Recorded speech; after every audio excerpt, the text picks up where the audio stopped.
pemanufaktur untuk yang lebih kompetitif itu adalah antara lain itu berfokus pada pelanggan, berfokus pada kualitas, menghemat biaya melalui seleksi tempat, mengoperasikan pengembangan yang kontinu, dan mengendalikan internet untuk menyatukan perusahaan-perusahaan. Apa yang dimaksud dengan produksi? Produksi adalah pembuatan barang dan jasa yang sudah jadi dengan menggunakan faktor-faktor produksi, antara lain seperti tanah, tenaga kerja, modal, kewirausahaan, dan pengetahuan. Di sini ada manajemen produksi. Apa yang dimaksud dengan manajemen produksi? Manajemen produksi adalah istilah yang digunakan untuk semua aktivitas yang dilakukan para manajer untuk membantu perusahaan membuat barang dan jasa. Terus manajemen operasi. Apa yang dimaksud dengan manajemen operasi? Manajemen operasi adalah area di dalam manajemen yang mengubah sumber dan jasa. Sekian. Terima kasih atas kesempatannya. Di sini saya akan menjelaskan dari produksi ke manajemen operasi. Produksi itu sendiri adalah pembuatan barang dan jasa yang sudah jadi dengan menggunakan sumber-sumber yang ada seperti tanah, tenaga kerja, modal, kewirausahaan, dan pengetahuan. Selanjutnya, manajemen produksi itu adalah istilah yang digunakan untuk mendeskripsikan semua aktivitas yang dilakukan para manajer untuk membantu perusahaan. Mereka untuk operasi itu adalah area khusus di dalam manajemen yang mengubah atau mentransformasikan sumber daya menjadi barang dan jasa. Selanjutnya yaitu manajemen operasi di sektor jasa. Manajemen operasi dalam industri jasa menyangkut dalam menciptakan pengalaman yang bagus bagi mereka. Contohnya adalah hotel, restoran. Manajemen operasi ini meliputi restoran yang menggunakan menawarkan produk yang terbaik dalam layanan, elevator yang berjalan dengan tenang, dan meja depan yang memproses orang-orang dengan cepat. Singkatnya, yaitu untuk menyenangkan para pelanggan dengan cara mengantisipasi kebutuhan mereka untuk menjadi standar kualitas untuk hotel-hotel mewah, seperti halnya untuk sebagian besar bisnis jasa lainnya. Terima kasih atas kesempatannya. Di sini saya akan menjelaskan tentang proses produksi. Apa yang dimaksud dengan proses produksi? Yaitu adalah proses produksi menggunakan masukan dasar untuk membuahkan hasil. Produksi menambahkan nilai atau kegunaan pada bahan atau proses. Di sini ada beberapa faktor proses produksi, ada 5. Yang pertama yaitu adalah from utility, yaitu adalah nilai yang ditambahkan dengan pembuatan produk dan jasa yang sudah jadi. Di sini contohnya seperti menggabungkan layanan untuk menciptakan paket hiburan. Di sini tuh contohnya seperti jasa ya, sektor jasa. Yang kedua yaitu adalah manufaktur proses, yaitu adalah bagian proses produksi yang setara dengan fisik atau kimiawi mengubah bahan. Yang contohnya di sini itu seperti proses mengubah kayu menjadi meja. Yang ketiga yaitu adalah proses perakitan. Definisinya yaitu adalah bagian proses produksi yang menyatukan komponen-komponen. Contohnya di sini itu seperti mobil yang dibuat melalui proses perakitan yang menyatukan kerangka, mesin, onderdil, dan lain-lain. Yang keempat yaitu adalah proses yang berkelanjutan, yaitu adalah proses produksi di mana produksi yang lama berjalan dan menghasilkan barang jadi berkali-kali. Contohnya di sini itu seperti sebuah pabrik kimia yang menyediakan proses berkelanjutan sehingga barang akan tersedia kapanpun yang konsumen mau. Yang kelima yaitu adalah proses sebentar-sebentar, yaitu adalah proses produksi di mana jumlah produksi sedikit dan mesin jering diubah untuk membuat produk-produk berbeda. Contohnya di sini yaitu adalah pengrajin furniture yang menyediakan berdasarkan pemesanan konsumen. Yang selanjutnya yaitu adalah di sini saya akan menjelaskan langkah-langkah proses produksi. Yang pertama yaitu adalah proses produksi terdiri atas penggunaan faktor produksi atau masukan.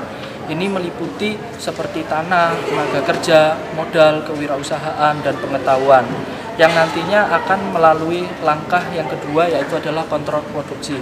Kontrol produksi di sini terdiri dari perencanaan, pengarahan, penjadwalan, pengiriman, dan follow up.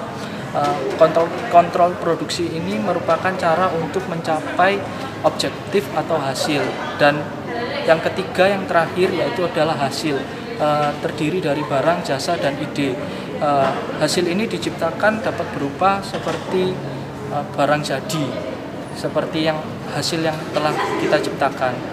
Sekian, terima kasih, dan sampai jumpa. Saya akan menjelaskan tentang kebutuhan untuk meningkatkan teknik produksi dan menghemat biaya. Tujuan utama dari manufaktur dan manajemen operasi adalah untuk menyediakan produk dan jasa berkualitas tinggi secara instan sebagai respon terhadap permintaan pelanggan. Selama bertahun-tahun, biaya rendah sering mengorbankan kualitas dan fleksibilitas sebagai akibat dari persaingan global yang baru. Perusahaan harus membuat berbagai produk berkualitas tinggi yang dirancang sesuai pesanan dengan biaya yang sangat rendah. Manufaktur dan desain yang dibantu dengan komputer. Hal pertama yang dibantu komputer adalah bantuan dalam desain produk. Ini disebut desain yang dibantu dengan komputer atau Computer Aided Design atau CAD. Sistem CAD terkini memungkinkan para desainer untuk bekerja dalam 3 dimensi. Langkah berikutnya adalah untuk melibatkan komputer secara langsung dalam produksi. Ini disebut manufaktur yang dibantu dengan komputer atau Computer Aided Manufacture atau CAM. Ya, terima kasih atas kesempatannya. Di sini saya Gabriel Purusa, NIM 2014-210698. Ya, di sini saya akan menerangkan tentang manufaktur yang fleksibel, manufaktur yang ramping, dan penyesuaian massa. Manufaktur yang fleksibel. Manufaktur yang fleksibel atau flexible manufacturing melibatkan mendesain mesin untuk melakukan banyak tugas sehingga mesin tersebut dapat dihasilkan beragam produk. Seperti contoh, Allen dan Bradley dari perusahaan Rockwell Automation, pemanufaktur kendali otomatisasi industri menggunakan manufaktur yang fleksibel untuk membuat starter motor. Ya, pesanan terus datang dalam 24 jam, 26 mesin dan robot perusahaan membuat dan mengetes dan mengepak starter tersebut. Ya, di sini pembuatan tersebut tanpa sekali disentuh oleh tangan manusia. Ya, selanjutnya manufacturing yang ramping atau lean manufacturing adalah produksi barang dengan menggunakan segala sumber yang lebih sedikit ketimbang produksi massal. Usaha manusia yang lebih sedikit, ruang manufaktur yang lebih sedikit, investasi yang lebih sedikit dalam peralatan, dan lebih sedikit waktu perencanaan untuk mengembangkan produk baru. Sebuah perusahaan menjadi ramping dengan secara kontinu meningkatkan kapasitasnya untuk memproduksi barang-barang berkualitas tinggi sementara mengurangi kebutuhan akan sumber. Dan selanjutnya adalah penyesuaian massa. Penyesuaian massa adalah menyesuaikan produk untuk memenuhi kebutuhan pelanggan individual. Ya, seperti contoh National Bicycle membuat 18 model sepeda dalam lebih dari beberapa juta kombinasi setiap, dirancang untuk memenuhi kebutuhan para pelanggan yang mulai dari desain, warna, dan model. Terima kasih atas perhatiannya. Terima kasih atas kesempatannya. Saya akan menjelaskan tentang perencanaan manajemen operasi. Perencanaan manajemen operasi melibatkan banyak isu yang sama, baik secara sektor manufaktur maupun sektor jasa. Isu-isu ini meliputi lokasi fasilitas, tata ruang fasilitas, perencanaan persyaratan, pembelian, pengendalian, inventaris, dan kontrol kualitas. Pertama, saya akan menjelaskan tentang lokasi fasilitas. Adalah proses pemilihan geografis untuk operasi perusahaan. Contoh yang Anda dapat menemukan McDonald's dalam beberapa Walmart dan Outlet McDonald's di bensin. Dan itu ada beberapa lainnya, yaitu lokasi fasilitas untuk para manufaktur. Pemilihan seperti ini menghasilkan pertumbuhan ekonomi yang luar biasa di daerah lain. Yang kedua, membawa manajemen operasi internet. Banyak perusahaan besar manufaktur mengembangkan strategi yang berfokus pada internet baru yang akan memampukan mereka dan perusahaan lain untuk bersaing secara lebih efektif di masa depan. Yang ketiga, lokasi fasilitas di masa depan. perkembangan dalam teknologi informasi membeli perusahaan dan karyawan fleksibilitas lebih ketimbang ada sebelumnya dalam memilih lokasi ketika tinggal di lingkungan kompetitif. Selanjutnya, perencanaan persyaratan bahan adalah sistem manajemen operasi berbasis komputer yang menggunakan ramalan penjualan untuk memastikan bahwa bagian dan bahan yang dibutuhkan tersedia pada waktu dan tempat yang tepat di suatu perusahaan tertentu. Variasi terbaru dari ini adalah perencanaan sumber perusahaan yang merupakan aplikasi komputer yang memungkinkan banyak perusahaan untuk mengatur semua operasi mereka, keuangan, perencanaan persyaratan, SDM, dan pemenuhan pemesanan. Pada basis kumpulan data korporat yang terintegrasi, hasilnya adalah waktu yang lebih pendek antara pesanan dan pembayaran lebih sedikit, staf yang dibutuhkan untuk mengerjakan pesanan dan pemproses pesanan, investasi yang lebih sedikit, dan pelayanan pelanggan yang lebih baik untuk semua perusahaan yang terlibat, dan memasuki informasi penjualan dan pelanggan dalam sistem ini. Manufaktur dapat membuat ramalan permintaan periode berikutnya dan kemudian membuat pesanan untuk bahan mentah, penjadwalan produksi, dan proyeksi finansial. Terima kasih. Terima kasih atas kesempatannya. Di sini saya akan menjelaskan tentang pembelian. Pembelian adalah fungsi dalam sebuah perusahaan yang mencari sumber bahan berkualitas, menemukan pemasok terbaik, dan menegosiasikan harga terbaik untuk barang dan jasa. Dan yang kedua, saya akan menjelaskan tentang kontrol inventaris yang tepat pada waktunya, atau yang disebut dengan just in time, JIT, atau inventory control, yaitu proses produksi di mana inventaris minimum disimpan di dalam gudang serta bagian persediaan kebutuhan lain dan dikirim tepat pada waktunya ke lini perakitan. Dan yang ketiga adalah kualitas. Kualitas adalah secara konsisten memproduksi apa yang diinginkan pelanggan, sementara mengurangi kesalahan sebelum dan setelah pengiriman ke pelanggan.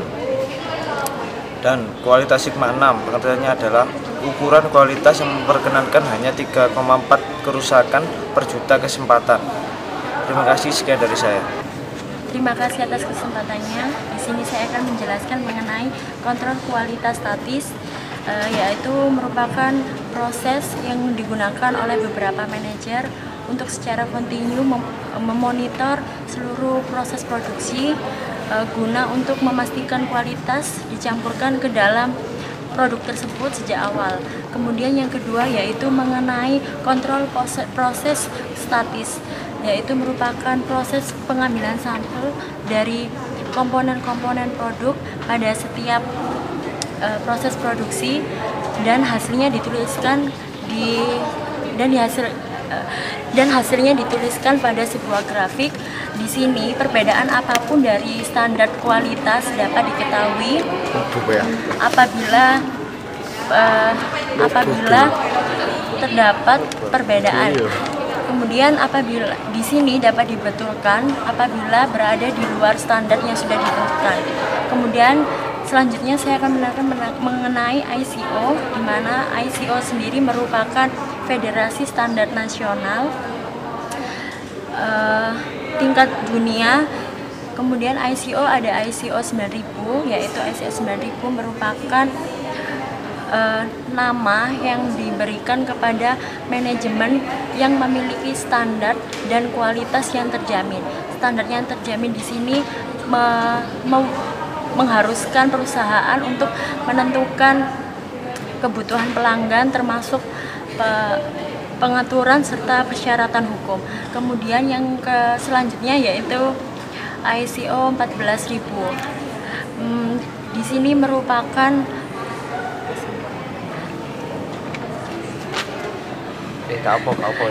merupakan koleksi praktek terbaik untuk di sini merupakan ICO 14000, yaitu di sini merupakan koleksi praktek terbaik untuk mengatur organisasi terhadap lingkungannya sendiri. Terima kasih. Sekian dari saya. Terima kasih atas kesempatannya. Saya di sini akan menjelaskan tentang prosedur kendali PERT dan Baganca. PERT berasal dari kepanjangan dari Program Evaluation Review Teknik. PERT mengidentifikasi pekerjaan yang akan dikerjakan dan mengidentifikasi waktu yang dibutuhkan dan juga mengidentifikasi waktu minimum untuk menyelesaikan seluruh pekerjaan. Atau lebih lengkapnya, langkah-langkah PERT itu ada 4. Yang pertama adalah mengidentifikasi pekerjaan dan mengurutkannya. Yang kedua adalah menentukan waktu, mengidentifikasi waktu untuk mengerjakan pekerjaan tersebut. Yang ketiga adalah mengembangkan jaringan PERT. Dan yang keempat adalah jalan penting. Yang dimaksud jalan penting di sini atau yang biasa disebut dengan critical path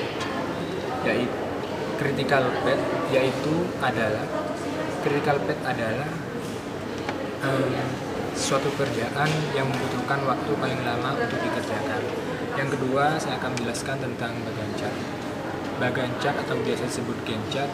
Gantt chart adalah diagram batang yang sangat jelas menyatakan tentang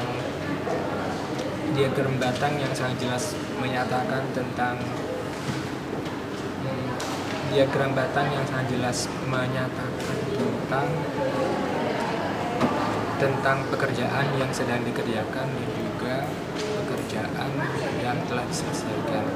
Masa depan Anda dalam bisnis pada kedepannya adalah semakin majunya zaman, juga semakin majunya tingkat persaingan dalam bidang perusahaan.